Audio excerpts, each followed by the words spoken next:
धन्यवाद ब्रह्मचारी रत्नध्वज. सर्व उपस्थित धम्मबंधू आणि भगिनींचं स्वागत. सर्वांना मैत्रीपूर्ण जय भीम. जय भीम. या वर्गामध्ये उपस्थित असलेले ब्रह्मचारी रत्नवंश, ब्रह्मचारी धर्मज्ञू, ब्रह्मचारिणी शशिरश्मी आणि नंतर अजून कोणी ब्रह्मचारी जर जॉईन झाले असतील तर त्यांचं स्वागत. बंधू आणि भगिनींनो, या वर्गामध्ये आपल्याला माहित आहे की आपण भगवान बुद्ध आणि त्यांचे अनुयायी या विषयासंदर्भात काही माहिती बघत आहोत. आता ती माहिती परिपूर्ण असेल असं नाही. मी जे वाचलेलं आहे, मला जिथून त्या संदर्भात माहिती मिळाली, तो सांगण्याचा मी प्रयत्न करत आहे. अजून त्यांच्याबद्दल बरीचशी माहिती राहू शकते, तर तुम्हाला ज्यावेळेस वाटेल की मी अजून याविषयी माहिती करावी, प्राप्त करावी. तर तुम्ही बौद्ध साहित्य वाचू शकता आणि त्यांचे जे चरित्र आहेत किंवा त्यांचे ज्या ठिकाणी सुत्तामध्ये विशेषतः थेरी गाथेमध्ये या सगळ्या कथा आलेल्या आहेत. ते माझ्याकडे पुस्तकं उपलब्ध नाहीत. पण थेर गाथा किंवा थेरी गाथा म्हणजे थेरी म्हणजे सगळ्या भिक्षूंनी यांचं जीवनचरित्र आहे आणि थेर गाथामध्ये भिक्षू लोकांचं आहे. तर आज आपण मागच्या पहिल्या रविवारी आपण पाहिलं होतं की बुद्धाचा जो पहिला शिष्य होता कौंडिन्य, त्या शिष्याला धरून कौंडिन्य, मग त्यांचे पंचवर्गीय आपण ज्याला म्हणतो. आता हे जे 5 लोक होते हे ब्राह्मण होते. परिव्राजक त्या काळामध्ये ब्राह्मण, जे काही परंपरा होती, ब्राह्मण संन्यासी व्हायचे. आणि म्हणून पहिले जे 5 लोक आहेत हे ब्राह्मण लोक आहेत. नंतर यश, त्याचे 4 मित्र आणि मग त्याचे 50 मित्र हे वैश्य कुटुंबातले आहेत. बघा, म्हणजे बुद्धानं ज्या पद्धतीनं आपल्या अनुयायांची संख्या वाढवली, त्यांचे अनुयायी कशा पद्धतीनं मोठे होत गेले, विस्तार होत गेला. पहिले 5 ब्राह्मण आहेत, नंतरचे 55 हे वैश्य आहेत, सृष्टीचे मुलं आहेत सर्व. आणि त्याच्यानंतर आपण पाहिलं म्हणजे त्याच तिसऱ्या प्रवचनामध्ये यश पाहिलं आणि त्याचे अ, मित्र पाहिले आणि 3 जटिल बंधू पाहिले आपण. आता हे 3 जटिल बंधू हे ब्राह्मण होते पुन्हा आणि त्यांचे 1000 शिष्य होते. म्हणजे हे 5, हे 55 आणि 1000 म्हणजे 1060 लोक बुद्धाचे अनुयायी झालेले आहेत त्या सुरुवातीच्या काळामध्ये. आणि उपकाची कथा आपण पाहिली, म्हणजे बुद्धाचा पहिला शिष्य उपक झाला असता, पण उपक आपण कथा ऐकलेली आहे ती. पण पुढं आपण बोलण्याच्या ओघामध्ये काही गोष्टी राहतात. उपकाचं काय झालं? मी सांगितलं होतं, की मग तो एक कोळी मुलीच्या प्रेमामध्ये पडला, मग लग्न झालं आणि मग तो रात्रभर मासे पकडायला जायचा, दिवसभर मासे विक्रीला जायचा. असं करत असताना मग त्याला मुलगी झाली असं म्हणतात. आणि पुन्हा मग तो काय झाला, जीवनाची उपरती आली. सुरुवातीला त्याला संन्यास ग्रह म्हणजे तो जो निघंटपुत्र नाथपुत्र होता. त्या संन्यासाचा वीट आला म्हणून संसारात अडकला आणि संसाराचा वीट आला म्हणून पुढं तो महावीराचा शिष्य नाही झाला. तो पुन्हा बुद्धाकडे आला आणि बुद्धाचा शिष्य झाला. असा तो प्रसंग आहे. आता आज आपण हा चौथा व्यक्ती बघणार आहोत. म्हणजे कौंडिन्य, यश, 3 जटिल बंधू आणि आज आपण बघणार आहोत काल उदाई. हा असं म्हणतात की सिद्धार्थाचा जन्म झाला त्यावेळेस काही लोकांचाही जन्म झाला होता. त्याच्यामध्ये काल उदाई होता. तो कपिलवस्तूचाच होता. त्याची कथा सांगेल मी. पण माझ्या वाचनात जे आलेले आहेत, हे 4 प्रकारचे उदाई आहेत. म्हणजे 4 नावाचे उदाई आहेत, अजूनही राहू शकतात. आता हा पहिला जो आपण आज बघणार आहोत तो कालउदाई आहे, जो कपिलवस्तूचा आहे आणि बुद्धाचा बालपणाचा मित्र आहे. म्हणजे बुद्धाचा, सिद्धार्थाचा आणि यांचा जन्म एकदाच झालेला आहे. एकाच दिवशी झालेला आहे. दुसरा जो उदाई आहे तो लाल उदाई आहे. हा काळा उदाई आहे आणि हा लाल उदाई आहे.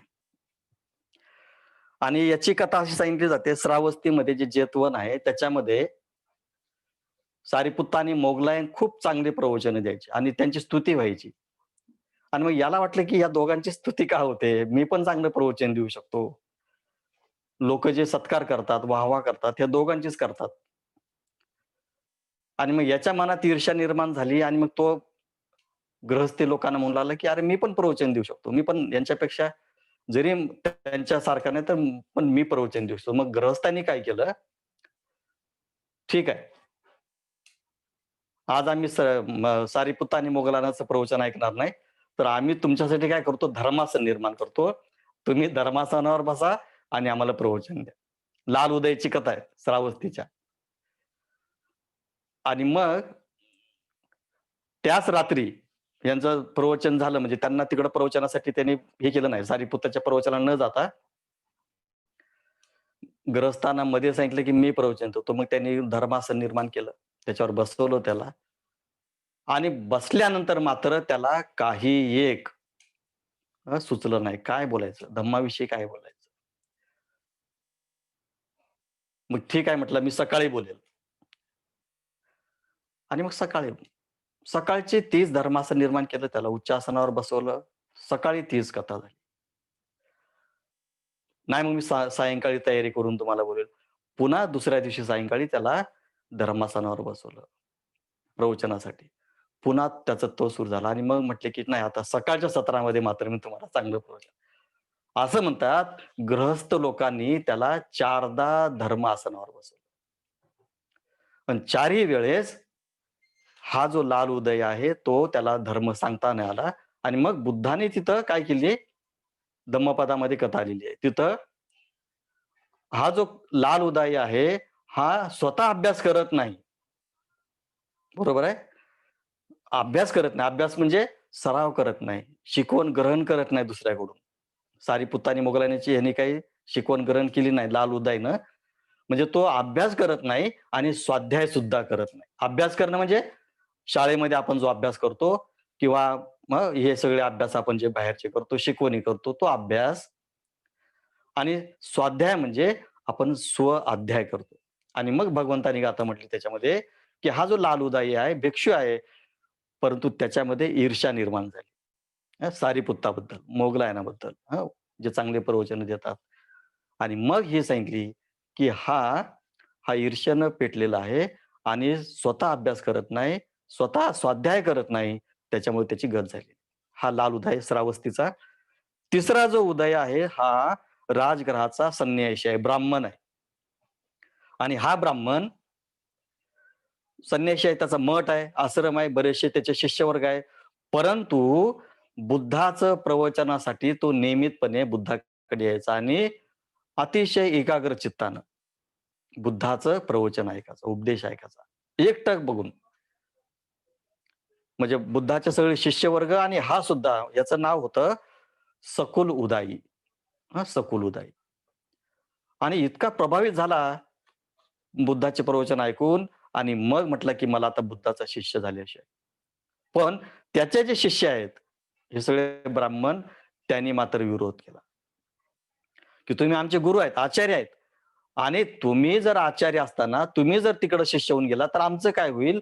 आम्ही तुम्हाला आचार्य पदावरून तुम्हाला आम्ही दूर करणार नाही आणि तिकडे जर तुम्ही शिष्य झालात, आता तुमचं जे मोठं भांड आहे, ऐसा काय है कि जो पात्र है अभी बड़ा है तुम्हारा, लेकिन बुद्ध के अगर शिष्य आप बनते हो, तो आप छोटे हो जाएंगे, आपका पात्र छोटा हो जाएगा. आणि मग शिष्याचं ऐकलं त्याने सकुल उदाईनं आणि तो शेवटपर्यंत बुद्धाचा अनुयायी झाला नाही. चौथा एक उदाई आहे, आपण कथा वाचली असतील आणि तो आहे, जसा हा लाल उदाई ईर्ष्येने पेटलेला आहे, सकुल उदाई अत्यंत श्रद्धा निर्माण झाल्यानंतर नंतर सुद्धा तो संकल्प करू शकला नाही, दृढ निश्चय करू शकला नाही. हे अनेक प्रकार आहेत उदाई नावाचे, जे काही नावाचं आपण विचार करतो. उत्कट श्रद्धा आहे. एकटक बुद्धाला बघायचा, परंतु बुद्धाचा शिष्य होऊ शकला नाही, भिक्षू होऊ शकला नाही. तो आपल्या आश्रमामध्ये हे सगळे उदाहरण आपल्याला बघता आले पाहिजेत. आपण कुठं-कुठं अडकलेलो आहोत. हं. आपण कुणाच्यामुळं धर्म जीवनावर येत नाही. ही अतिशय महत्त्वाच्या आपण गोष्टी पाहिल्या पाहिजेत. आणि आता हा जो चौथ्या नंबरचा उदय आहे, हा उदय सुद्धा भिक्षू आहे. परंतु काम विकारग्रस्त हा भिक्षू आहे. तो ज्या लोकांच्या संपर्कात जायचा, ज्या भिक्षूच्या संपर्कात जायचा, तो कामचंदाविषयी बोलायचा. कामविकाराबद्दल सातत्यानं. आणि मग त्याला बुद्धानं फटकारलेलं पण. असे हे माझ्या वाचनात आलेले आहेत. अनेक उदाई राहू शकतात. आता आपण जो हा काल उदाई बघत आहोत, हा काल उदाई असं म्हणतात, की सिद्धार्थाचा जन्म झाला आणि आपल्याला माहीत आहे, की अ, जयघोष झाला, की शुद्धोधनाच्या आणि महामायेच्या पोटी अ, जन्म झाला सिद्धार्थाचा. जयघोष झाला. सगळी कपिलवस्तू नगरी नटली अगदी. उत्साह ज्याला म्हणतो. आणि या सगळ्या उत्साहाच्या वातावरणामध्ये असं म्हणतात, म्हणजे उदाईचं नाव कसं पडण्यात आलं, तर त्या पद्धतीनं असं म्हणतात, की हे सगळं उत्साहाचं वातावरण, उत्तेजनाचं वातावरण, की राजपुत्राचा जन्म झालेला आहे. शुद्धोधन आपल्याला माहित आहे. मी मागच्या प्रवचनात सांगितलं, की 54 वर्ष होतं शुद्धोधनाचं आणि एका पुस्तकामध्ये सांगितलं, की 45 वर्ष होतं. काही का असेना. मी वय यासाठी सांगत आहे, कारण आपला संदर्भ आता शेवटी येणारच आहे तो. सिद्धार्थाच्या आणि जेव्हा सिद्धोधनाची भेट झाली. हा अतिशय प्रसंग आहे आणि म्हणून कालुदाई हा जो आहे, कालुदाई ज्या दिवशी कपिलवस्तूमध्ये म्हणजे लुंबिनीमध्ये जन्म झाला सिद्धार्थाचा आणि पुन्हा मग शुद्धोधनानं तिकडं देवदहाला पाठवलं नाही महामायेला. तर काय केलं? पुन्हा कपिलवस्तूंना अतिशय मोठा जयघोष झाला. जिकडं-तिकडं प्रसन्न वातावरण, जिकडं-तिकडं पताके लावले, सडा रांगोळी काढल्या, फुलांच्या रांगोळी काढल्या आणि सगळ्या अशा वातावरणामध्ये कपिलवस्तूचं जे काही अतिशय मोठं काय होतं, उदाईचा पण त्या दिवशी जन्म झाला आणि उदाईचं नाव यासाठी ठेवलं, उद्दक चित्त दिवसे जातका. उद्दग चित्तचे दिवसे जातका म्हणजे ज्या दिवशी लोकांच्या मनामध्ये उत्साह होता, अति प्रचंड उत्साह होता, त्या दिवशी याचा जन्म झाला. उदग्ग चित्तचे दिवस. आणि म्हणून उदाई ज्याचा आनंदामध्ये उदय झाला, अतिशय उत्तेजनामध्ये, उत्साहामध्ये ज्याचा उदय झाला, असा हा उदाई.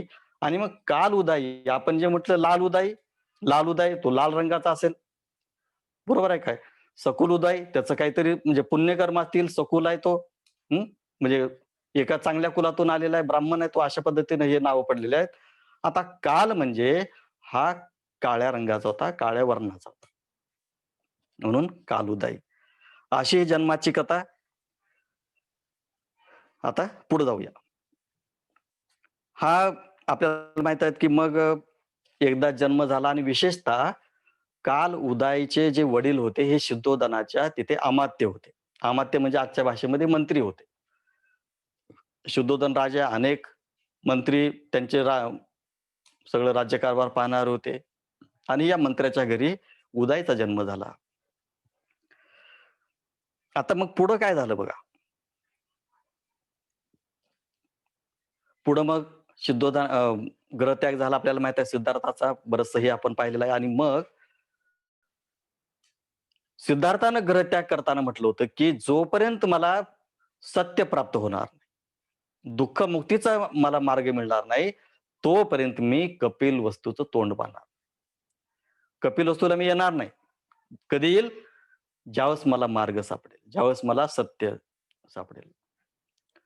आणि मग वार्ता कळाली होती सगळ्यांनाच, की सिद्धार्थाला संबुद्धी प्राप्त झाली. सर्वत्र अगदी प्रचार झाला होता. आणि मग सिद्धोधनला वाटलं, की जाताना माझा मुलगा मला सांगून गेला होता, की ज्यावेळेस मला सत्य प्राप्त होईल, ज्यावेळेस मार्ग प्राप्त होईल, त्यावेळेस मी कपिलवस्तूला येईल. आणि बंधू आणि भगिनींनो आपल्याला माहित आहे, सिद्धोधन, यशोधरा, राहुल 7 वर्षाचा होता त्यावेळेस. 7 वर्ष झाले होते. म्हणजे ग्रहत्याग करताना राहुल अतिशय मला वाटतं एक 8-10 दिवसाचा होता. कथा सांगतात तशा पद्धतीने. त्याचे वय वेगवेगळे सांगतात. तपश्चर्येचे 6 वर्ष झाले आणि हा दीक्षा सगळा प्रकार जो म्हणजे पंचवर्गीय भिक्षू आहे, त्याच्यानंतर जटिल काश्यप बंधू आहेत, यश बंधू आहेत, हे सगळं सरता 1 वर्ष निघून गेलं. राहुल 7 वर्षाचा झाला. आणि मग शुद्धोधनला असं वाटलं, की आता मला आठवण करून द्यावं लागेल. तू जाताना मला म्हटलं होतं, की मी येईल सत्य गवसल्यानंतर. आता तुला सत्य गवसून 1 वर्ष झालेलं आहे. तरी सुद्धा तू कपिल उचलत येत नाही. मग त्यांनी काय केलंय शुद्धोधन राजानं, आपले जे मंत्री गट आहे, काही मंत्री आणि काही राज दरबारातले काही लोकांना उरुवेलाला पाठवलं, सारनाथला. भगवंताचा हे प्रचार सगळं चालूच होता. संघ निर्माण करायचं कार्य होतं. अतिशय मोठे विद्वान लोकांशी त्यांच्या गाठीभेटी होत होत्या आणि मग हे सगळे मंत्री गट आणि सगळे काही लोक गेले तिकडं. 1 महिना झाला, 2 महिने झाले, 3 महिने झाले. ते वापस यायला तयार नाहीत. काय झालं सिद्धोधनला काही माहीत नाही. पुन्हा मग दुसरा मंत्री गट पाठवला. काही मंत्री अजून काही ते जा बघा मी निरोप पाठवलेला आहे सिद्धार्थाला हे भेटले का नाही का बरं वाईट झालं काय? हा दुसरा दत्ता गेला. कपिलवस्तू ते सारनाथ. हा गट पण तिकडच गायब झाला. आता चिंता वाटू लागली, की मी तर निरोप पाठवत आहे. अनेक मी एकटा-दुकटा नाही पाठवत, मंत्रीगट पाठवत आहेत. आणि माझा मुलाला निरोप जातोय का नाही? हे कुठे गेले असतील बरं? बुद्धाकडे गेले. बुद्धाचं प्रवचन ऐकलं. बुद्धाच्या सानिध्यात गेले आणि सगळं विसरून गेले. म्हणजे आम्ही मंत्री आहोत. कपिलवस्तू नावाचं आमचं गाव आहे. शुद्धोधन आमचा राजा आहे. आम्हाला मुळबाळ आहेत. आम्हाला संसार आहे. सगळं विसरले आणि बुद्धाचे शिष्य होऊन गेले. 2 मंत्री गट. 10-15 लोक तर असतील ते एका गटामध्ये. बुद्धाचा प्रभावच असा होता. म्हणजे बुद्धाच्या सहवासात जो आला, तो काय झाला? म्हणजे एक उपकाचं आपण सोडलं. उपक असं म्हणू की तो संभ्रमात होता. हा सकुल उदाई शिष्याच्या दबावानंतर तो काय शिष्य, परंतु बुद्धाच्या सानिध्यात आपण ही किमया बघतो, की बुद्धाच्या जवळ कोण जो गेला, तो परत कधी आला नाही. आणि मग चिंता वाटू लागली शुद्धोधनाला, की काय करायचं आता? आता शुद्धोधन 80 वर्षाचा म्हातारा झालेला आहे. म्हणजे 45 वर्षाला जर आपण सिद्धार्थाचा जन्म पाहिला, तर हे 45 आणि हे 35 80 वर्षाचा आता सिद्धोधन झालेला आहे. आणि तो काय आता कपिलवस्तू सोडून सारनाथला कसा जाऊ शकतो? म्हणजे आपल्याला काही चला आता निघून 4 दिवसात जाऊन येऊ असं नव्हतं. तिथं जाण्यासाठी कपिलवस्तू आता आपण पाहतो नेपाळमध्ये आहे. म्हणजे उत्तर भारतामध्ये त्या काळामध्ये आणि सारनाथ अतिशय इकडं ह्याच्यामध्ये आहे. वाराणसी उत्तर भारतामध्ये आपण उत्तर प्रदेशमध्ये पाहतो. आणि मग हे काम कोण करेल? ज्याच्यावर 100% भरोसा ठेवू शकतो असा कोण व्यक्ती आहे? तर जो आता अमात्य आहे म्हणजे हा जो कालुदाई त्याचे वडील वारले होते आणि त्याच्या जागी वडिलाच्या जागी हा मंत्री झाला होता. कालुदाई. हा पण तरुण होता. म्हणजे हा पण 35-36 वर्षाचा बुद्धाच्या सिद्धार्थाच्या वयाचाच होता. आणि मग तो म्हणतो कालुदाई आता तुला एक माझं काम करावं लागेल. त्याच्या अगोदर तुला माहित आहे की मी 2दा लोक पाठवलेले आहेत, पण त्यांचा काही निरोप आला नाही. तू एक माझं हे शेवटचं काम कर आणि तू काय कर सारनाथला जा. सिद्धार्थाला बोलून घेऊन ये. आणि मग कालुदाई म्हणतो, महाराज मी सिद्धार्थ गौतमाकडे जाईल. पण माझी एक अट आहे. कुठली अट आहे? सिद्धार्थाला मी सिद्धार्थकडे आणेल, तुम्हाला दर्शन त्यांचं घडवेल, पण माझी एक अट आहे, मी पुन्हा तुमच्या मंत्रिमंडळामध्ये राहणार नाही, मी कपिलवस्तूमध्ये राहणार नाही, मी प्रवजित होईल. येतं का ध्यानामध्ये?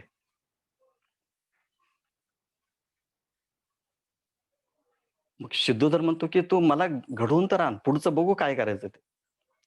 शुद्धोधनला माहित होतं, की हा तसा जाणार आहे आणि पुन्हा परत येतो का याची गॅरंटी नाही. पण तो बालपणीचा मित्र होता. वडिलांना पाहिलं होतं म्हणजे शुद्धोधनच्या सहवासात होता. आणि मग या अटीवर, की मी जाईल पण परत येणार नाही, पण सिद्धार्थाला इकडे मी पाठवेल. आणि मग सारनाथला हा गेला. 2 महिने झाले. किती महिने झाले पुन्हा? 2 महिने झाले. पण आठवण होती, की मला इकडं जायचं आहे. आता पुढं काय झालं बघा.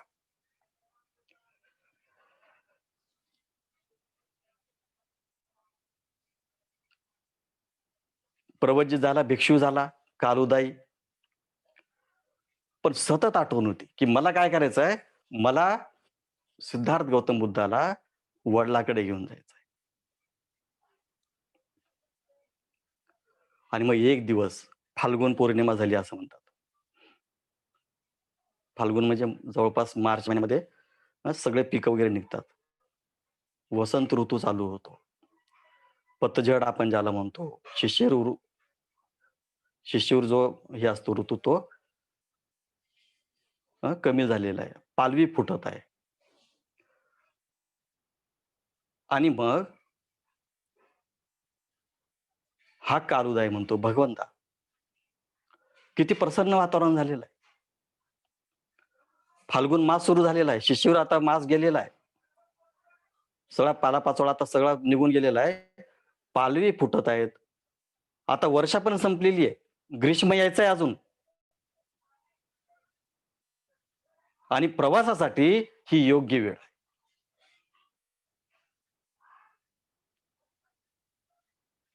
भगवान बुद्ध एकदा ऐकतात, दोनदा ऐकतात. पुन्हा कालुदाई म्हणतो.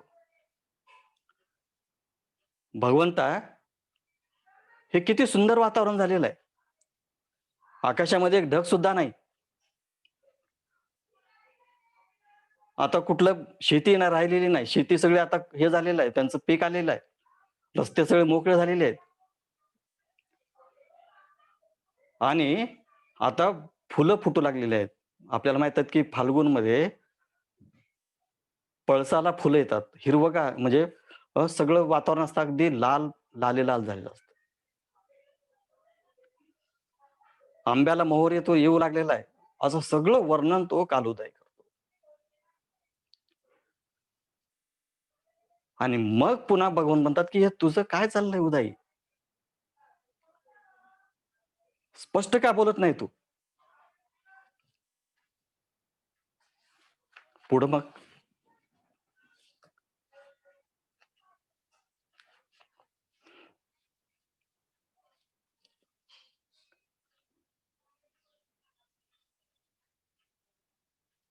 मग हा सांगतो उदाई. काय सांगतो?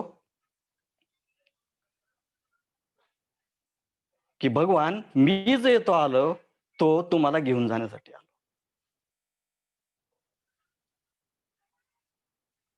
तुमचे जे पिताश्री आहेत, शुद्धोधन यांनी मला पाठवलेलं आहे.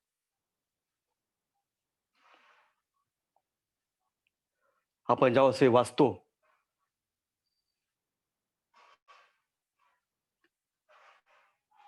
हे अतिशय सुंदर लिहिलेलं आहे.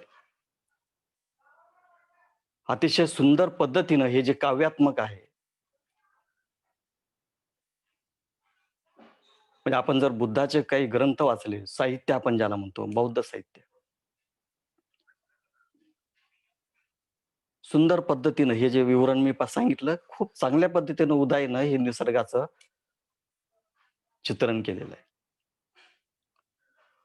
आणि मग म्हणतो, की भगवंता मी जे इथं तुमच्याकडे आलेलो आहे, मला सिद्धोधनानं पाठवलेलं आहे. यशोधरा वाट बघत आहे, राहुल वाट बघत आहे, प्रजापती आहे, सगळे वाट बघत आहेत. आणि मी आठवण करून देण्यासाठी की तुम्ही वचन दिलं होतं की ज्यावेळेस मला प्राप्त होईल सत्य, तर मी कपिलवस्तूला येईल. आता ती वेळ आलेली आहे. तुम्हाला आता कपिलवस्तूला गेलं पाहिजे. आणि मग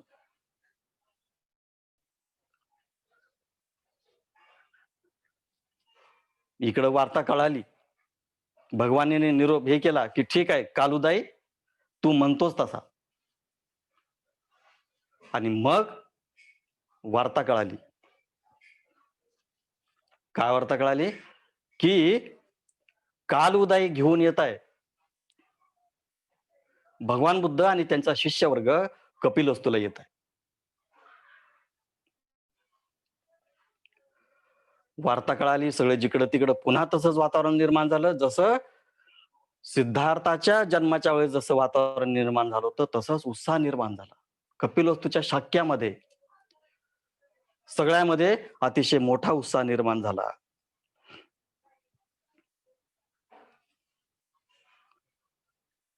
भगवान बुद्ध आले. मग आता त्याचं वर्णन खूप चांगलं केलेलं आहे बघा. वर्णन आपण ज्यावेळेस पाहतो अशा प्रकारचं, तर जातक कथेमध्ये तो संदर्भ आलेला आहे. तुम्हाला जर संदर्भ पाहिजे असतील तर धम्मपदाच्या जे लोकवर्ग आहे, लोकवर्ग, त्याच्यामध्ये ती गाथा आलेली आहे. आता गाथा अशी सांगते किंवा हा प्रसंग असा सांगतो की कालउदाई भगवान बुद्ध आणि सगळा भिक्षू संघ, त्यांचे जे काही शिष्य होते ते सगळे कपिलवस्तूला आले.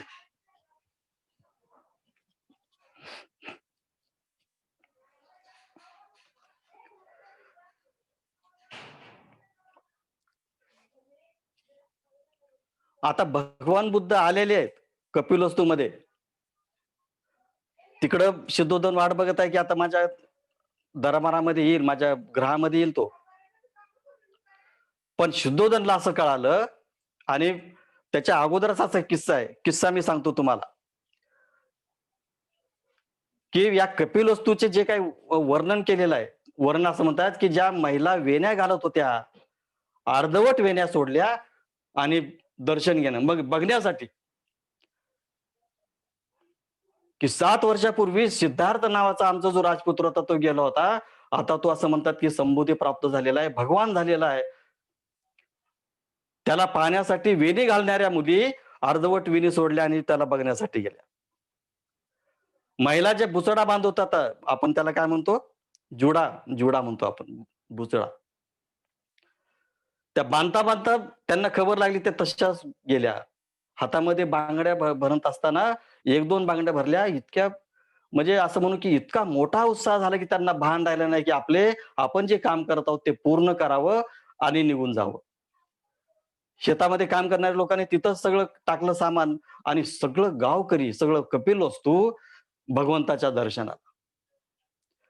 इतकी मोठी गर्दी झाली की प्रत्येकाला वाटलं की मी पहिल्यांदा कसं बघू, भगवंताचं दर्शन घेऊ. अशा प्रकारे इतक्या मोठ्या प्रमाणामध्ये तिथं जमाव निर्माण झाला. शुद्धोधनला बातमी कळाली की सिद्धार्थ काय करत आहे, भिक्षाटन करत आहे.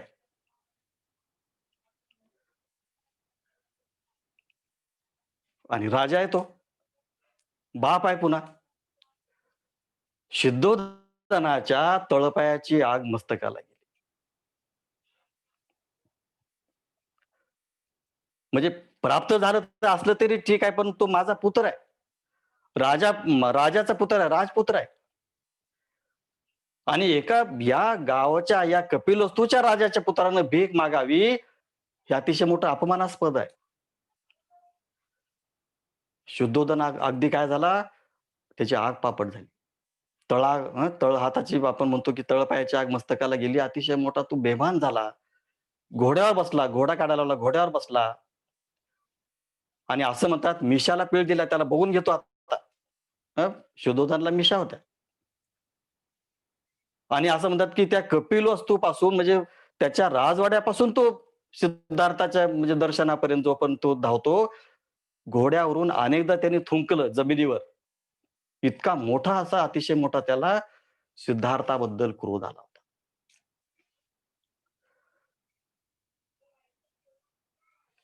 बाप आणि राजा याचं अतिशय मोठं अद्भुत मिश्रण शुद्धोधनच्या या रागामध्ये पाहिलं.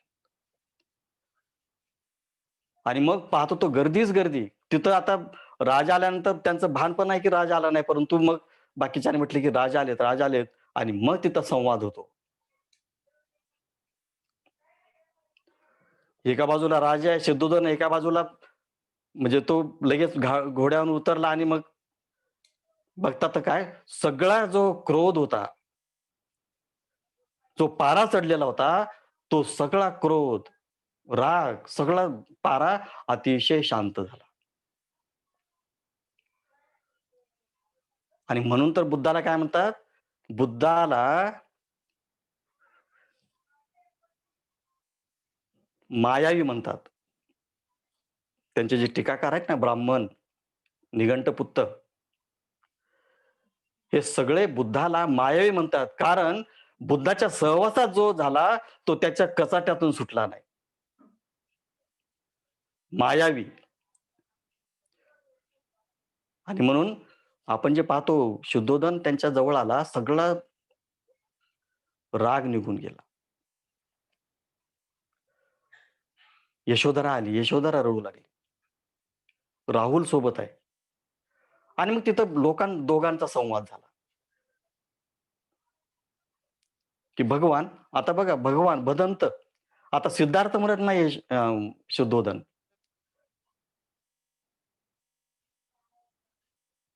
काय म्हणतो शुद्धोधन?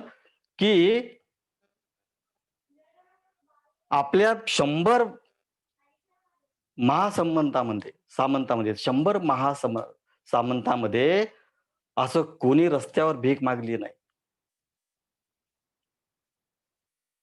तुला काही अवदसा सुटली.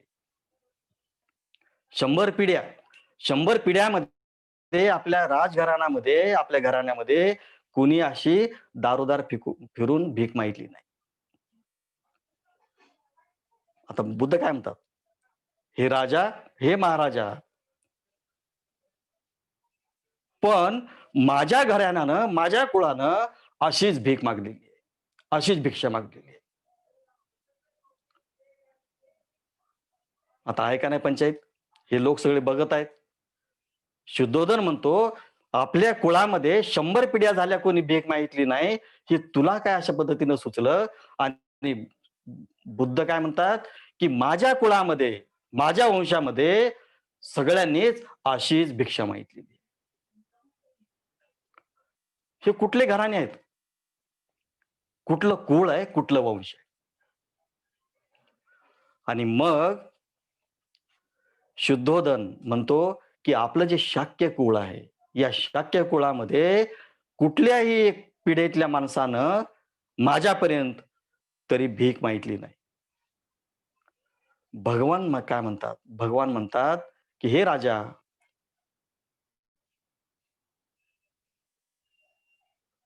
परंपरा कुणाची चालते? हे खूप सुंदर आहे. परंपरा कुणाची चालते?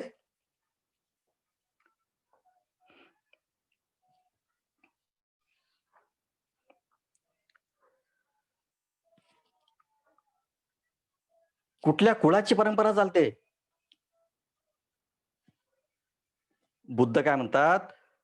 हे महाराजा, परंपरा मर्त्य लोकांची चालत नाही. ही जी परंपरा चालते, ही मर्त्य लोकांची चालत नाही. जे जिवंत आहेत त्यांची चालते. हे अतिशय सुंदर भगवंताने तिथं वाक्य केलेलं आहे. आणि हे तुमचं जे कुळ आहे, हे मर्त्य कुळ आहे. 100 पिढ्या झाल्या, पण त्या पिढ्यांचा इतिहास तुमच्याकडे नाही. पण माझ्या अगोदर बुद्ध झाले, माझ्या पुढेही बुद्ध होईल, या बुद्धाचा इतिहास आहे. बुद्धाचे कुळ आहेत. ही बुद्धाची परंपरा आहे, की सगळ्याच बुद्धांनी भिक्षा मागितलेली आहे. मर्त्याची परंपरा चालत नाही. आणि मग असं म्हणतात, मर्त्याचं कुळ चालत नाही. कुळ हे कधी मरत असतं. भौतिक संपदा आपण जर पाहिली, ते शाक्य कुळ कशामुळं अमर झालं? कोणामुळं अमर झालं? या शाक्य कुळामध्ये सिद्धार्थ नावाचा राजपुत्र जन्मला. त्यांनी स्वप्राप्तीनं, स्वतःच्या प्रयत्नानं संबोधी प्राप्त केली.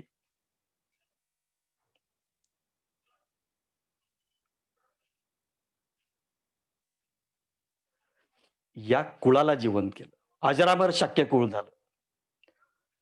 शाक्यमुनी बुद्ध आपण जे म्हणतो, या सगळ्या शाक्याच्या कुळामध्ये 100 त्यांच्या पिढ्या झाल्या असतील, पण या 100 पिढ्यामध्ये या कुळाला जिवंत करण्याचं काम कोण केलेलं आहे? हे सिद्धार्थ गौतमाने केलेलं आहे. आणि म्हणून मर्त्याचं कुळाची परंपरा चालू राहत नाही. जे जिवंत आहेत, हा जिवंत कुळाचा तो कुठलं कुळ आहे? ते बुद्ध वंश आहे. माझ्या अगोदर बुद्ध झालेले आहेत आणि मग सांगतात, की माझ्या अगोदरचे जे बुद्ध झालेत, त्यांनी सुद्धा प्रत्येकानं भिक्षा मागून आपले जीवनाचे गुजराण केलेली आहे. इतिहास त्यांचा बनतो, मर्त्य लोकांचा इतिहास बनत नाही. बंधू आणि भगिनींनो, आपण कुठले वंशज आहोत? आपण कुणाचा कुळ वाढवत आहोत? आपल्या पंजोबाचं तरी आपल्याला नाव माहित आहे का? आपल्या खापर पंजोबाचं नाव माहित आहे का आपल्याला? आणि म्हणून हे सगळे आपण जे कुळ म्हणतो, माझं घराणं, माझे खानदान, अ, बुद्धाच्या वंशापुढं कुठलेही खानदान, कुठलाही वंश हा क्षुद्र आहे. आपण हे शिकलं पाहिजे. ज्यावेळेस आपण हे बुद्धाचं सगळं वाचतो आणि बुद्धाचं सगळं साहित्य आणि सगळं हे अजरामर साहित्य वाचतो, त्याच्यातूनही आपल्याला दृष्टी प्राप्त झाली पाहिजे. कुणाचा कुळ आपण चालत आहोत? आणि म्हणून हे बाबासाहेबांनी आपल्याला दिलेलं आहे, की तुम्हाला मी जसा बुद्धाच्या वंशामध्ये जन्माला आलो 1956 साली, तसं सुद्धा तुम्हाला सुद्धा बुद्धाच्या वंशाचं वंशज व्हावं लागेल आणि बुद्ध कुळ, बुद्ध वंश आपल्याला चावला. म्हणजे बाबासाहेबांच्या दीक्षेच्या धर्मांतराच्या पाठीमागं हे अतिशय मोठं आपण ज्यावेळेस वाचन करतो, हा सगळा इतिहास त्याच्यामध्ये. ज्या नागवंशीयांनी बुद्धाच्या धर्माचा प्रचार सगळ्या जगामध्ये केला, त्या नागवंशीयाचे तुम्ही वंशज आहोत. आता तुम्हाला बुद्धाचा वंश. ज्या आपल्या पूर्वजांनी बुद्धाला स्वीकारलं, बुद्धाचा धम्माचा प्रचार केला, भारत बौद्धमय केली, आशिया खंड बौद्धमय केला, त्या वंशाचे तुम्ही आहात. Who were the Shudra, who were the untouchable, हे सगळं त्याच्यामध्ये त्यांनी बाबासाहेबांनी सांगितलेलं आहे. तुम्ही सिंहाचे बछडे आहात. म्हणजे ती सिंहाची गोष्ट आपल्याला सगळ्यालाच माहित आहे, की एक सिंहाचा बछडा जन्म झाल्या झाल्या त्या मेंढ्याच्या कळपामध्ये कसा गेला माहित नाही आणि तो तिकडं त्यांच्या सोबत राहू लागला आणि मोठा झाला, पण सिंह आहे म्हणून त्याला त्याची ओळख नाही राहिली. तो मेंढीसारखं म्या म्या करू लागला, खाली मुंड घालू लागला आणि मेंढीचं सगळं वागणं झालं. आणि मग एक खरा सिंह तिथं पाहिला, की हे सगळं तो शिकार करण्यासाठी आला मेंढ्याची. आणि शिकार करताना पाहिलं, की या मेंढ्यामध्ये माझ्यासारखाच म्हणजे माझं शरीर बलदंड आहे, तसं शरीर त्याचं सुद्धा आहे. पण तो मेंढीसारखा म्या म्या करतो. मुंडी खाली घालतो. आणि मग काय केलं त्यांनी झडप मारली. सगळ्या मेंढ्या गेल्या पळून. झडपेमध्ये त्यांनी त्या सिंहालाच पकडलं. आणि त्याला त्या पाण्याच्या काठावर आणलं, की बघ हे, कोण आहेस तू? पाहतो तो काय त्याचे 2 चेहरे दिसू लागले त्याला पाण्यामध्ये. आतापर्यंत त्याला सगळ्या मेंढ्या दिसत होत्या. आता हा माझ्यासारखा दिसतो, पण माझी भाषा वेगळी आहे, ह्याची भाषा वेगळी आहे. आणि मग त्याला सांगितलं, की बघ माझ्यामध्ये आणि तुझ्यामध्ये काय फरक आहे का? आपण सारखे आहोत, पण तू ज्या संस्कारामध्ये वाढला, तू ज्या लोकांमध्ये वाढला, त्या मेंढीचे गुणधर्म तुझ्यामध्ये आलेले आहेत. आणि मग डरकाळी फोडतो तो सिंह, आणि हीच डरकाळी तू सुद्धा फोडू शकतो. या कथेचा मतितार्थ काय? कथेचा मतितार्थ हाच आहे, की आपण सगळे बुद्ध वंशाचे आहोत, नागवंशीय आहोत, आणि 56ला बाबासाहेबांनी सांगितलं, की तुम्ही सिंहाचे बछडे आहेत. डरकाळी फोडा तुम्हाला येते, पण तुमच्यावर हजारो वर्षाचे संस्कार आहेत, की तुम्ही अस्पृश्य आहेत. हा शाक्य वंश आहे, जो तिथं नष्ट झाला आणि तिथून बुद्ध वंश निर्माण झाला. आणि मग हे सगळं झालं, संभाषण झालं,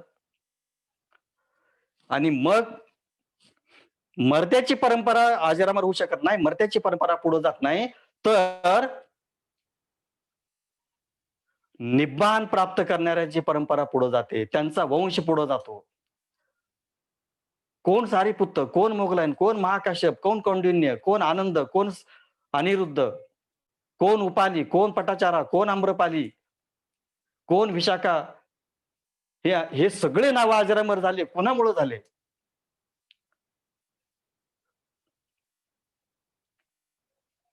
हा जो बुद्ध नावाचा सूर्य निघाला, तो स्वयंप्रकाशित झाला, आणि त्यांच्या सहवासामध्ये जे जे लोक आले, ते सगळे प्रकाशित झाले. परंपरा ही निब्बाणाची चालते. निब्बाण जो जन्मग्रहण करत नाही आणि जो मृत्यू पावत नाही, ही निब्बाणाची परंपरा सिद्धोदनला सांगतात भगवंत, की महाराजा, कुळ चालत नसतं. भौतिक कुळ जे आहे हे चालत नसतं. कुळ चालतं बुद्धाचं, ज्यांनी अमर्त्य अवस्था प्राप्त केली. जो जन्माच्या आणि मृत्यूच्या भवचक्रातून बाहेर पडला, तो अमर झाला, तो निब्बाण प्राप्त झाला, तो सम्यक संबुद्ध झाला, तो अरहंत झाला. आणि असं सांगता सांगता असं म्हणतात, की शुद्धोदन श्रोतापन्न झाला, धर्मचक्षु प्राप्त झाले. लक्षात येतं का? शुद्धोदन धर्मचक्षु प्राप्त झाले, श्रोतापन्न झाला, आणि मग जी गाथा सांगितली, कुठली गाथा आहे ती? आपण धम्मपालन गाथेमध्ये म्हणतो, काय म्हणतो? सब्ब पाप साकरण झाल्यानंतरची दुसरी गाथा आहे. कुठली गाथा आहे ती? धम्मं चरे सुचरितम नतम दुचरितम चरे, धम्मचारी सुखम सेती अस्मी लोके परमिच. ही जी गाथा आहे, ही गाथा भगवंतानी शुद्धोदनला सांगितली. धम्मं चरे सुचरितम, पूर्णपणे धम्माचं आचरण करा. सुचरित म्हणजे काय? धम्मं चरितुचरितम म्हणजे पूर्णपणाने निब्बाण प्राप्त होईपर्यंत धम्माचं पालन करा. नतम दुचरितम चरे म्हणजे प्रमादी राहून तुम्ही धम्माचं आचरण करू नका. शुद्धोदना, प्रमादी होता तू. आता हे माझे शब्द आहेत, हे काही सिद्धार्थानं गौतमानं बोलले नाहीत. माहित आहे आपल्याला, किती किती प्रचंड क्रोध होता, मिशावर ताव दिलेला होता, घोड्यावर टाप होती त्याची, अनेकदा जमिनीवर थुंकलेला होता सिद्धोदन राजा, की बघून घेतो माझ्या मुलाला, झाला असेल मोठा पण माझा पुत्रच आहे. धम्म प्रमादी होऊन करता येत नाही, क्रोधामध्ये धम्माचरण करता येत नाही, अहंकारामध्ये धम्माचरण करता येत नाही. धम्मं चरे सुचरितम, निब्बाण प्राप्त होऊपर्यंत या सुचरित धम्माचं पालन करा. प्रमादी राहून धम्माचं पालन करता येत नाही. क्रोधामध्ये, लोभामध्ये, द्वेषामध्ये, अहंकारामध्ये याच्यात धम्माचरण करता येत नाही. आणि मग असा जो कोणी आहे, ग्रहस्थ असेल किंवा ग्रहत्यागी असेल, भगवंतानी ही शिकवण ग्रहस्थाला दिलेली आहे, शुद्धोदनाला दिलेली आहे. धम्मचारी सुखम सेती, असा जो धम्मचारी आहे, जो धम्माचरण करतो, मग तो घरामध्ये गृहस्थी असेल किंवा माझ्यासारखा प्रवज्य झालेला प्रवचित असेल, तो दोन्ही ठिकाणी सुखाची झोप घेतो. ब्रह्मचारी सुखम सेती. आणि हे शिकवण देत असताना असं म्हणतात, की धर्मचक्षु उघडले, शुद्धोदन श्रोतापन्न झालं.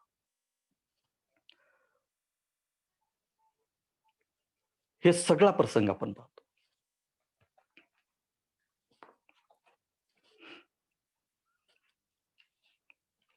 आता मग काय झालं बघा पुढं.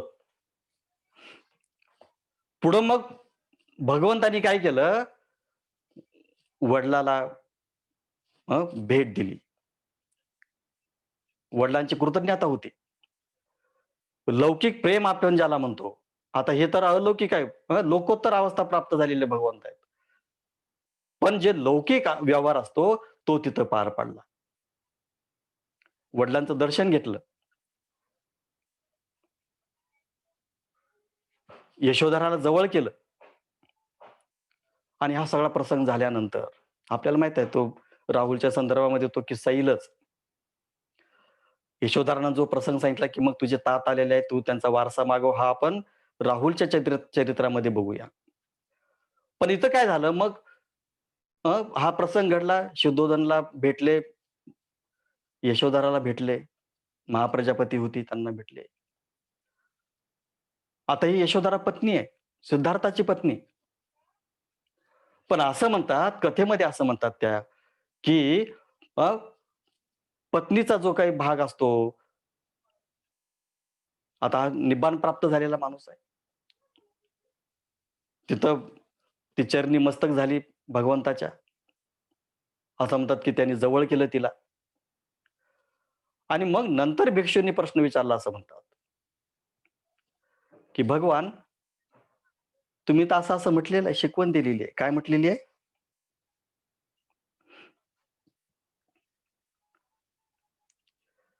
आणि मग शंका ठेवली. काय म्हणतात, की तुम्ही हे सगळे जे काही राग, लोभ आहेत, त्याच्या तुम्ही वर उठलेला आहात. तुमच्या वासना सगळ्या तुम्ही मुक्त झालेल्या आहेत. तरी सुद्धा तुम्ही हळूवार स्पर्श तुम्ही यशोधराला केलेला आहे. असं म्हणतात, की फुलासारखा स्पर्श तुम्ही केला. हे जे स्पर्श आहे, या स्पर्शापासून तुम्ही हे सगळे काम, भोग, सगळे विकार आणि सगळ्या तुम्ही गोष्टी त्यागलेल्या असताना सुद्धा हे तुम्ही कसं केलात? हे काही भिक्षूंच्या शंका मनामध्ये आली. आणि मग भगवान काय म्हणतात, की एक विशाल अंतःकरणाचं प्रेम असेल, तर त्या विशाल अंतःकरणाच्या प्रेमामध्ये लहान-लहान प्रेम समावले जातात. कशा पद्धतीनं? म्हणजे महासागरामध्ये ज्या पद्धतीनं सगळ्या नद्या मिसळतात. महासागरामध्ये कबीरानं सांगितलं, की महासमंद में बूंद समाई. आणि म्हणून या महासागरामध्ये एक बूंद पडला, या महाप्रेमामध्ये, महाकारुण्यामध्ये समजा कुणी एखादं लौकिक प्रेमाचा असेल, तर ते सामावलं जातं. किती मोठं चांगलं उत्तर दिलं भगवंतानी. समुद्राची उपमा स्वतःसाठी. भगवान या सगळ्या गोष्टीच्या अतिशय पुढे गेलेत. निब्बाणाची अवस्था आपल्याला सगळ्यालाच माहित आहे. अनंत आकाश आयतन ज्याला आपण म्हणतो. ज्याच्या चित्ताची अवस्था आकाशासारखी झालेली आहे, त्या आकाशामध्ये सगळं सामावलं जातं. मग शुद्धोधनाचं वडीलधाऱ्याचं प्रेम असेल, यशोधरेचं प्रेम असेल, राहुलचं प्रेम असेल, या काळामध्ये ते जरी लौकिक असलं, तरी या अलौकिकामध्ये सगळं लौकिक तिथं मिसळल्या जातं, एकरूप झाल्या जातं. आणि म्हणून तुम्ही आलिंगन कसं देता? वासनेनं देता का करुण्यानं देता? हा भाग महत्वाचा आहे. आणि म्हणून बुद्धाने त्यांची शंका तिथं ही केली, की कुठल्याही व्यक्तीचं अगर हे जे भवबंधन आहे हे जर तुटलं, प्रेमाचं बंधन, आसक्तीचं बंधन, विकारांचं बंधन, नातेसंबंधाचं बंधन, या सगळ्या भवबंधनातून जो सुटलेला आहे, त्याने हे जे सगळे भवबंधनामध्ये अडकलेले लोक आहेत, जे तुम्हाला प्रेम देतात, त्यांचं हृदय तुम्ही दुखवता कामा नये. काय म्हणतात भगवान? तुम्हाला भलतं सगळं प्राप्त झालेलं आहे. तुम्ही भगवान झालेले आहेत. परंतु हे लौकिक लोक तुमचे जे आहेत, जे तुमच्यावर प्रेम करतात, त्यांना तुम्ही जवळ केलं पाहिजे, नाही तर त्यांना काय मोठं दुःख होईल. ही अतिशय मोठी करुणा आहे. बुद्धाची करुणा आहे. ज्यावेळेस आपण यशोधरेचं पाहू प्रसंग, त्यावेळेस हे सगळं आपण पुन्हा पाहूया. तर हे सगळं अशा पद्धतीनं आपण पाहतो आणि एक कथा आलेली आहे. आपल्याला वेळेची मर्यादा असते, पण मला वाटतंय आपण ते पाहिलं पाहिजे.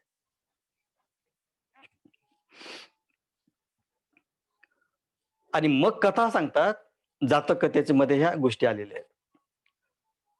भगवान बुद्ध भिक्षू लोकांमध्ये जी शंका आली, यशोधराला ज्यावेळेस ते जवळ करतात, त्यावेळेस त्यांच्या शंका आली. त्या शंकेचं निरसन करण्यासाठी भगवान मग एक किस्सा सांगतात जातक कथेमध्ये. आता पुन्हा प्रश्न निर्माण होतात. काही लोकांच्या मध्ये प्रश्न निर्माण होऊ शकतात, की बुद्धाच्या पूर्वजन्माच्या कथा जातक कथेमध्ये आलेल्या आहेत. मग बुद्ध पूर्वजन्म मानतो का? पुनर्जन्म मानतो का? ह्या सगळ्या भानगडी आपल्यामध्ये आहेत. पण जातक कथेमध्ये ते आलेलं आहे. जातक कथा या बुद्धाच्या ज्या बोधिसत्वाच्या कथा आहेत, बुद्धाच्या पूर्वीच्या बोधिसत्वाच्या कथा आहेत. आणि मग भगवान म्हणतात, की यशोधराचा आणि माझा जो प्रसंग आहे, पूर्वजन्मामध्ये मी एक ग्रस्त होतो. मी त्याचं नाव घेणार नाही, कारण मग पुन्हा आपल्याला शंका निर्माण होतात. म्हणजे पूर्वजन्मामध्ये त्या बोधिसत्वाचं नाव राम होतं आणि त्याच्या बायकोचं नाव लक्ष्मी होते.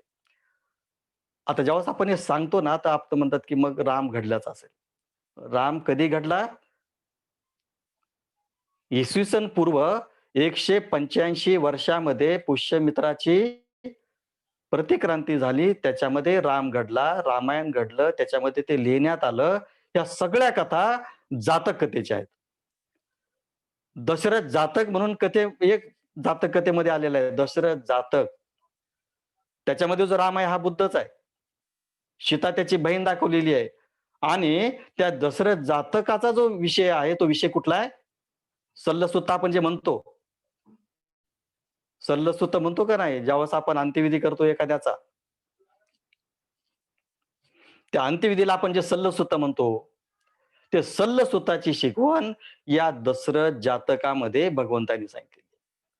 त्याची शिकवण अशी आहे, की रामाचा बाप दशरथ मरण पावतो आणि राम स्थितप्रज्ञ आहे. त्याला कुठलाही दुःख होत नाही. आणि मग प्रश्न विचारतात, की बाबा तुझा वडील वारला तरी तो कसा आहे? तुझ्या तोंडावर एक लवलेश नाही मृत्यू झाला?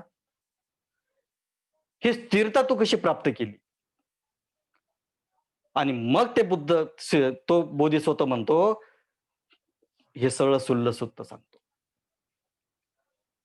झालेलं दुःख जसा वारा कापसाला झटदिशी उडवून टाकतो, तसं शहाण्या माणसानं, पंडित माणसानं आपलं दुःख नाहीसं करावं. जसं पेटलेले घर पाण्याने विझवावं, तशा पद्धतीनं सुज्ञवान माणूस आपल्यामध्ये जे दुःख निर्माण झालेलं आहे, ते नष्ट करावं. ही शिकवण कुठं आलेली आहे? दशरथ जातकामध्ये आलेली आहे. नाही, हे बऱ्याच गोष्टी आहेत त्याच्यामध्ये. आणि म्हणून हे सगळं जे काही घेतलेलं आहे, हे बुद्धाचं आहे. इथला जो वारसा आहे हा बुद्धाचा आहे. कुणाचा वारसा दुसऱ्याचा नाही.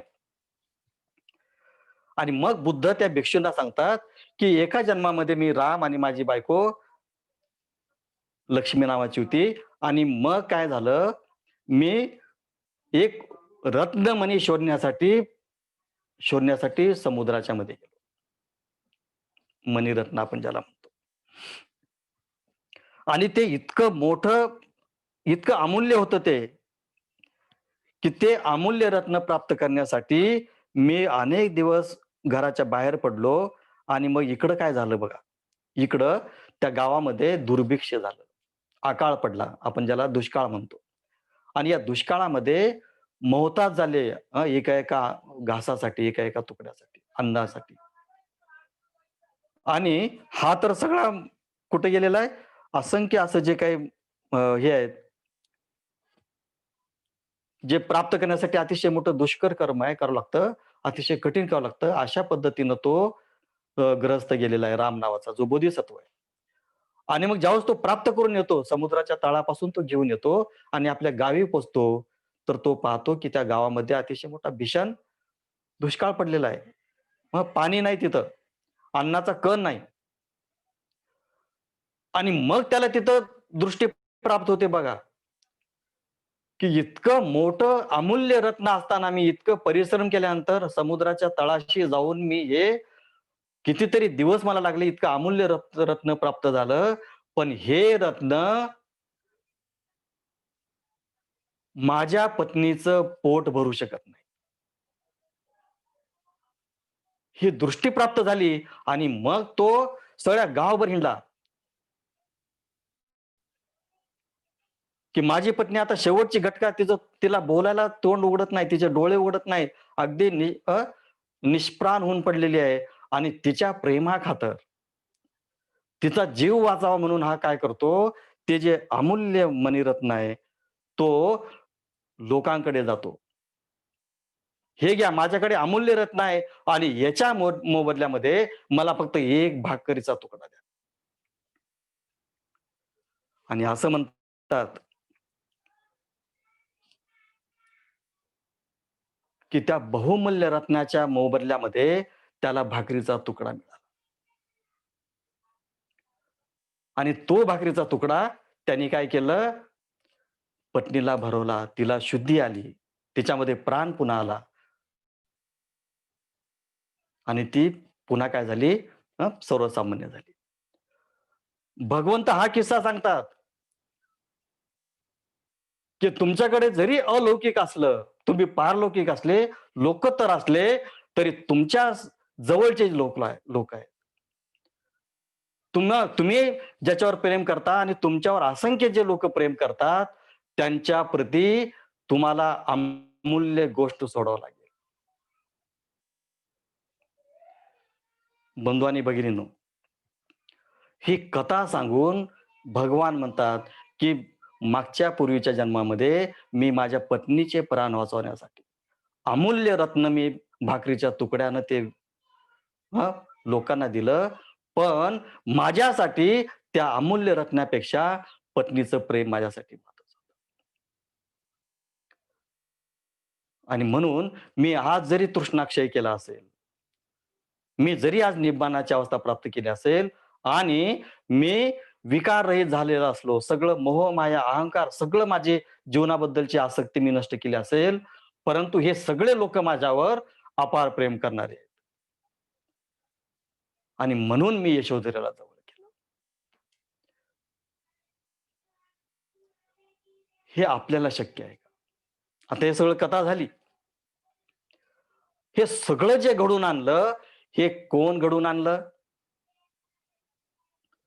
काल उदाई. आपला विषय तो आहे. पण हे सगळं जे काही शुद्धोधन राजाची भेट, भगवानाची भेट, यशोधरीची भेट, राहुलची भेट आणि हे सगळं जे काही आपल्याला पाहायला मिळतं बुद्धाच्या जीवनामध्ये, ही भेट घडवण्याचं काम काल उदाईनं केलेलं आहे. आणि मग असं म्हटलं जातं पुढं, की भगवंतानी मग काल उदाईला काय म्हटलेलं आहे, शिष्यापुढं बसले आणि मग म्हणतात, की काल उदाई हे सर्वश्रेष्ठ नाते जपणारा, नात्याला अतिशय मोठं महत्व देणारा तो असा व्यक्ती आहे. काय म्हटलेलं आहे? माझे जे नातेवाईक आहेत, माझे जे काही जवळचे संबंधी लोक आहेत, या सगळ्यांना प्रसन्न करणारा हा व्यक्ती आहे. आणि म्हणून त्याला काय केलं त्यांनी अतिशय मोठं महत्व दिलं आणि त्याच्याप्रती कृतज्ञता व्यक्त केली. बंधू आणि भगिनींनो, हे असं पात्र काल उदाई सारखं जे सिद्धार्थाच्या जन्माच्या दिवशी जन्मला, सिद्धार्थासोबत बालपणामध्ये राहिला, तरुणपणामध्ये राहिला, सिद्धोधनाचा मंत्री झाला बापाच्या जागी आणि जे वचन होतं सिद्धार्थ गौतमाचं, की मला संबोधी प्राप्त झाल्यानंतर मी कपिलवस्तूमध्ये येईल.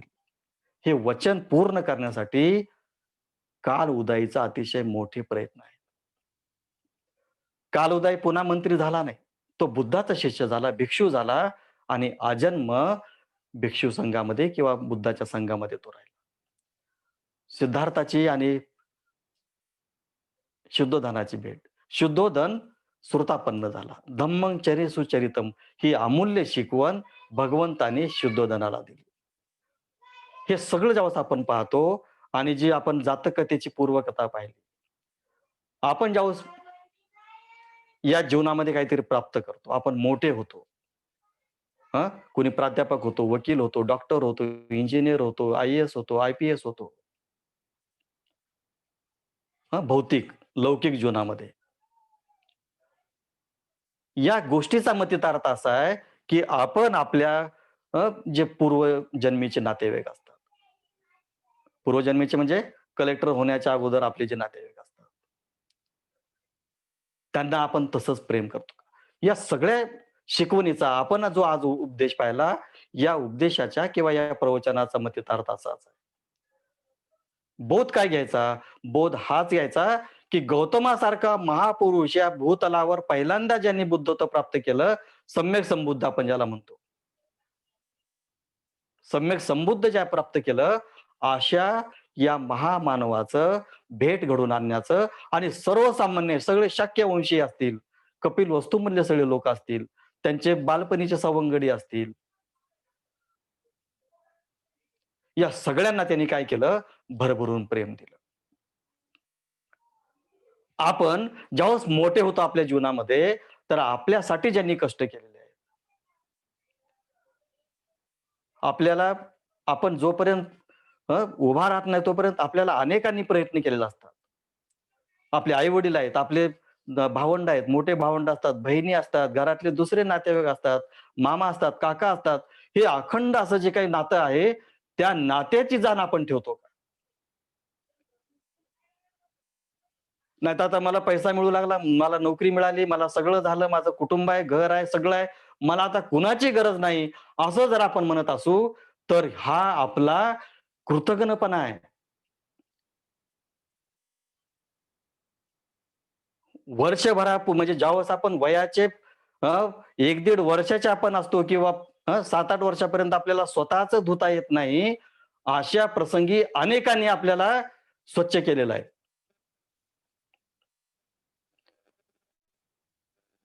आणि म्हणून या कथेचा मतितार्थ हाच आहे, की ज्यांनी मला मदत केलेली आहे. मी जरी या संबोधी प्राप्त झालो, तर या सगळ्या लोकांनी मला प्रेम दिलेलं आहे आणि म्हणून या सगळ्या प्रेमाला मी माझ्या प्रेमानं जवळ करत आहे. आणि या सगळ्याचा परिणाम बंधू आणि भगिनींनो असा झाला, की त्याचे सगळे जे बंधू आहेत, देवदत्त, आनंद, अनिरुद्ध, किंबिल हे सगळे काय झाले? हे सगळे नंतर प्रवजित झाले. जे त्याचे भाऊ आहेत, चुलत भाऊ आहेत. देवदत्त आत्याभाऊ हे सगळे लोक यशोधरा, प्रजापती गौतमी असंख्य लोक हे जे भौतिक आणि ज्याला लौकिक प्रेम ज्यांनी दिलं नातेवाईक आपण ज्याला म्हणतो, आपल्या आचरणावरून हे लोक तुमच्याकडे येतील. आपण जर म्हटलं की नाही आता मला कुणाची गरज नाही, मी झालो आता सगळं. माझ्या कर्मानं झालो. हं, जरी आपण आपल्या प्रयत्नानं झालो, तरी हे सगळे तुम्ही जे निर्माण झाले, आपण जे निर्माण झालो, या सगळ्यामध्ये त्यांचा वाटा असतो. आणि म्हणून काल उदयाने हे सगळं घडवून आणलं. लौकिक प्रेम आणि अलौकिक प्रेम.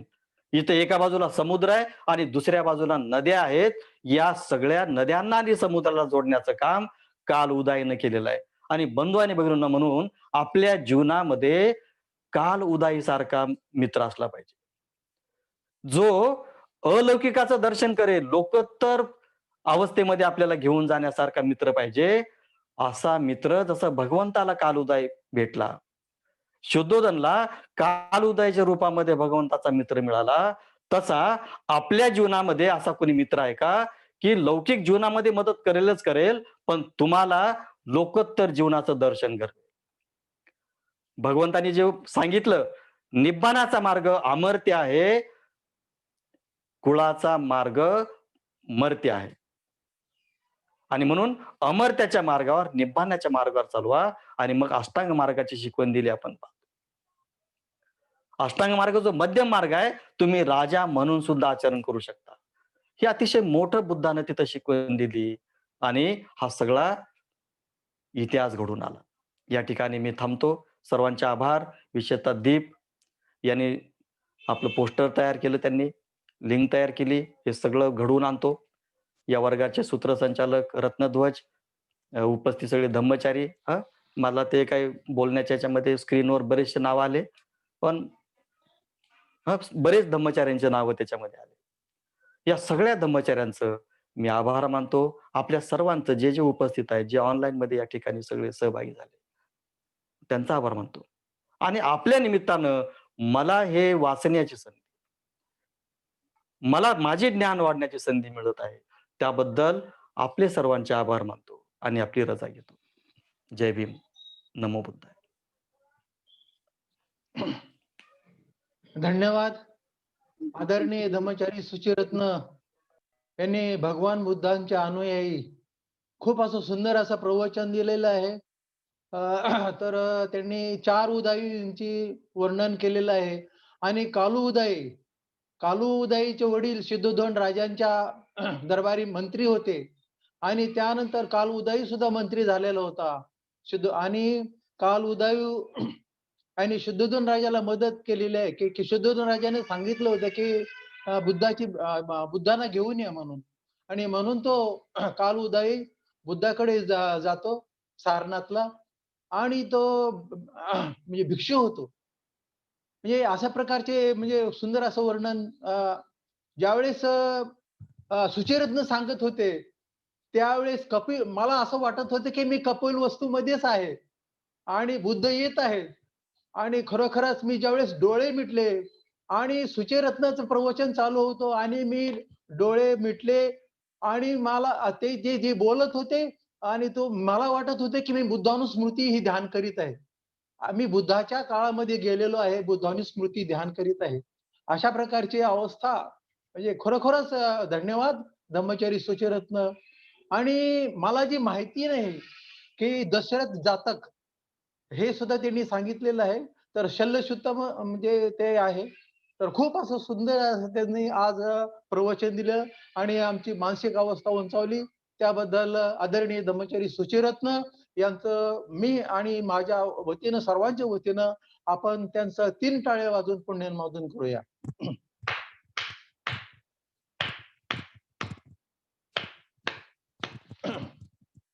धन्यवाद. आपल्या सर्वांचं बी धन्यवाद. या प्रवचनामध्ये या जनरल